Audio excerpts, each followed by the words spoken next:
Assalamu alaikum wa rahmatullahi wa barakatuh. Excellencies, ladies and gentlemen, it is really a pleasure to be here to address this important initiative to improve human capabilities. Let us open our hearts and minds to this new perspective, which could help us to transform struggling communities from pockets of despair to beacons of hope. In our quest to expand human capabilities, we must look beyond conventional ideas on the topic and ask ourselves some bold questions. Let me start by those questions. What if humanitarian efforts were able to transcend beyond meeting basic needs and could instead present practical steps towards building communities, capabilities, and improving livelihoods? What if humanitarian efforts through global collaboration were able to resolve or even prevent conflicts? What if humanitarian efforts were able to focus more strongly on providing real hope, stability, and a brighter future for IDPs and refugees? What if humanitarian efforts were able to focus more on children's health, protection, and education? What if cooperative humanitarian efforts were able to provide vulnerable communities with real opportunities for better future by providing training programs, capacity building, and technical support? What if humanitarian efforts included collaboration with universities, researchers, industries to offer real solutions and real hope to fragile and struggling communities? Although the goals behind these questions pose real challenges to today's humanitarian providers, they are by no means impossible to achieve.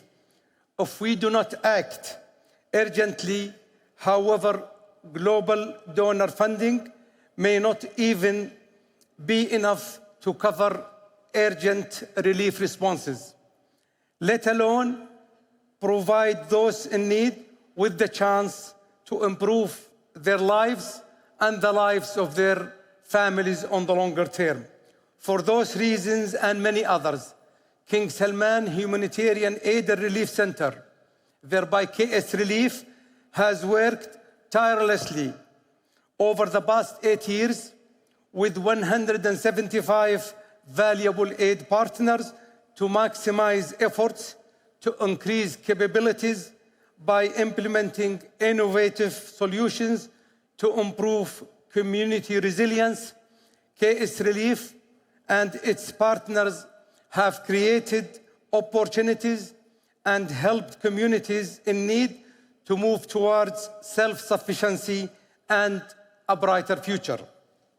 For example, and you will see in the videos the teams of KS Relief in the field, including myself. I'll give you an example of a boy in Yemen who wanted to become a doctor, lost his leg in a landmine encounter.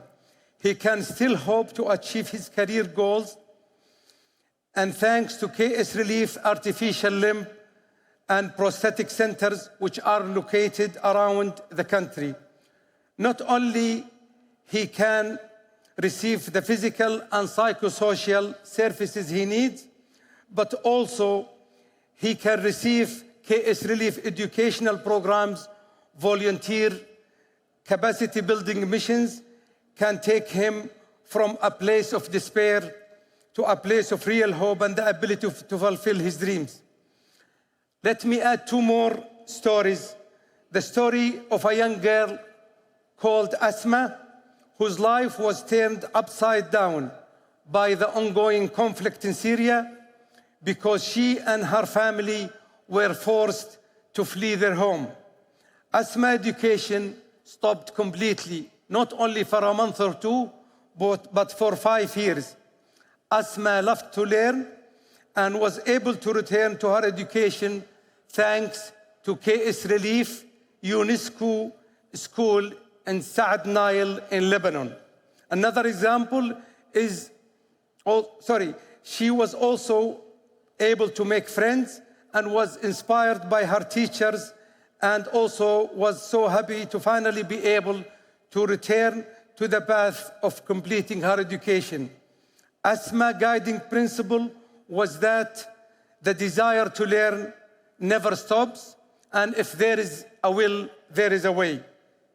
Another important story in our encounter is that of Hamza from Yemen, when she lost her husband and she was left with her children. She became the sole breadwinner and caretaker of her young children. Hamza has 2 options, either despair or hope. She selected the latter. Hamza enrolled in a sewing course being offered through KS Relief, My Skills, My Livelihood program, which was conducted in Tarim in Yemen. She was given a sewing machine and diligently worked to improve her skills as a seamstress. Soon after completing her training, her new hobby became her livelihood, and one that and her children rely upon till today. Hamza was one of 100 women who participated in a sewing of 2,000 school bags for Yemeni students, an initiative that not only gave the woman income, but also helped provide children with much-needed school supplies. I'm recounting on these stories not simply to highlight the importance of KS Relief work, but also to showcase how humanitarian work beyond subsistence aid can foster a spirit of self-reliance in vulnerable communities. Ladies and gentlemen, the stories of Asma and Hamza remind us that the human spirit is one of hope and resilience. The impact of humanitarian support directly relates to the development of human capabilities, and this begins with education. Imagine a world in which we work together to support education and skill-building programs that create new opportunities for people who once had no hope for tomorrow. With our continued efforts, once struggling communities can move towards hope and realize a vision of a brighter future. We strive to create a new global reality in which relief aid, education, and capacity building are equally important components in a successful rebuilding and rehabilitation of people and communities in crisis. Before I close, I would like to leave you with the following thoughts. Number 1, humanitarian funding gap is expanding. Number 2, transformation towards building capacity, transformation towards building capabilities is very essential. Education, training, and capacity building, coupled with innovation and global collaboration, are key elements to bring hope to communities in need.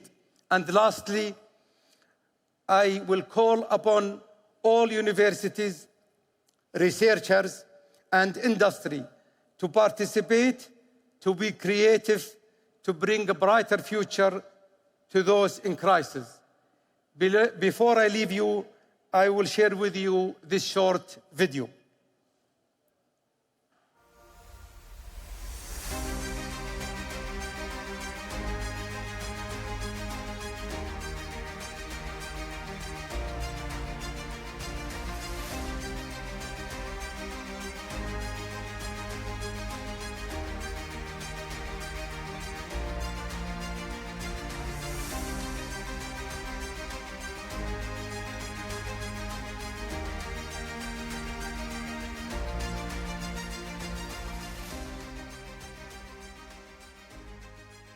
Thank you.